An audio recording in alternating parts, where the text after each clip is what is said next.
Do you like this guy? Because some people don't.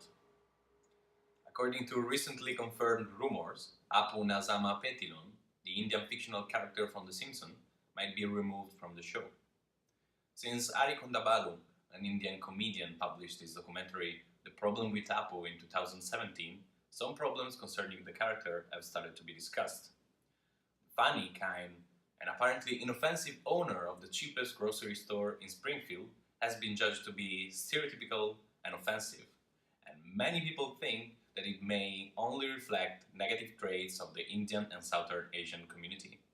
On the other hand, however, many people are not able to see the offensive nature of the character and argue that in a TV show like The Simpsons, every character is built up on stereotypes, and the very purpose of the show, as a satirical product, is to play with stereotypes in order to dismantle them.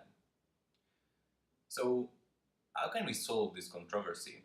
What justifies satire, and who has the right to feel offended by it? Satire exposes human vices and abuses. It shames and ridicules individuals and even entire societies to stimulate improvement. So, to attain this effect, satirists largely employ humor, exaggeration, irony, and even parody. So, if this is the definition of satire, where can we draw the line between funny and offensive? How to decide whether a satirical product is offensive for someone? To the sad news of the cancellation of Apu, people reacted in many different ways. On the one hand, many people argued that the aim of satire should always be to create a discussion in order to stimulate the moral reform of society. One should not feel offended by satire, but called to action by it. Satire uses laughter as a weapon, and cartoons are one of the most suitable medium to criticize the society. People consider cartoons as a non-threatening form of communication. They lower our guard, and we allow them to hit us with the harsh reality.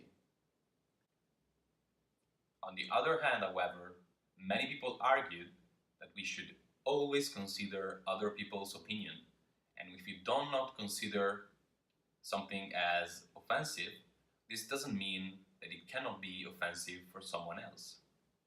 Satire can be funny, but we cannot know how it does make the directly involved people feel. Moreover, the most suitable targets of satire are politicians, government, or cultural communities with a highly affirmed identity in the world.